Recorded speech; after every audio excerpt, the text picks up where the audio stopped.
Ara ens volem fer ressò de la protesta sobre el procés de matriculació que han fet algunes famílies que tenen fills amb discapacitat. S'han trobat amb que els han assignat centres educatius massa lluny de casa, amb els problemes de mobilitat que tenen, o els han tocat centres que no encaixen amb el que aquests alumnes necessiten. Els seus fills començaran primer d'ESO al setembre i necessiten un suport educatiu per una discapacitat o per trastorns d'aprenentatge.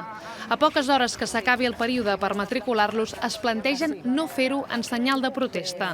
El fill de la Susana, amb una malaltia degenerativa que li afecta la mobilitat, li han assignat un institut a 3 parades de metro de casa seva. No podrà anar mai sola a l'escola. Ho veig inviable per poder mantenir aquesta situació, quan és indispensable que un nen amb mobilitat reduïda estigui al costat de casa i pugui ser el més independent possible.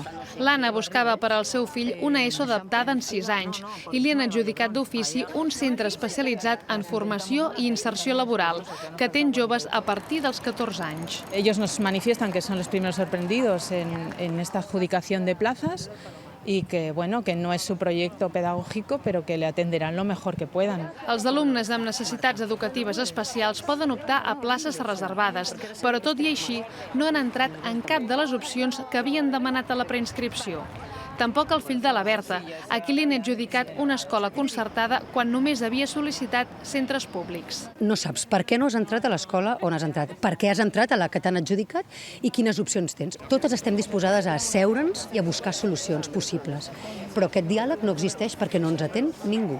A Barcelona, el 87% dels infants amb necessitats especials han obtingut plaça a les 3 primeres opcions, a infantil 3 i el 81% a primer d'ESO. El Consorci afirma que s'ha prioritzat fer una distribució equilibrada i que els centres tinguin els suports necessaris i diu que intentarà donar resposta a totes les reclamacions abans que s'acabi el juliol.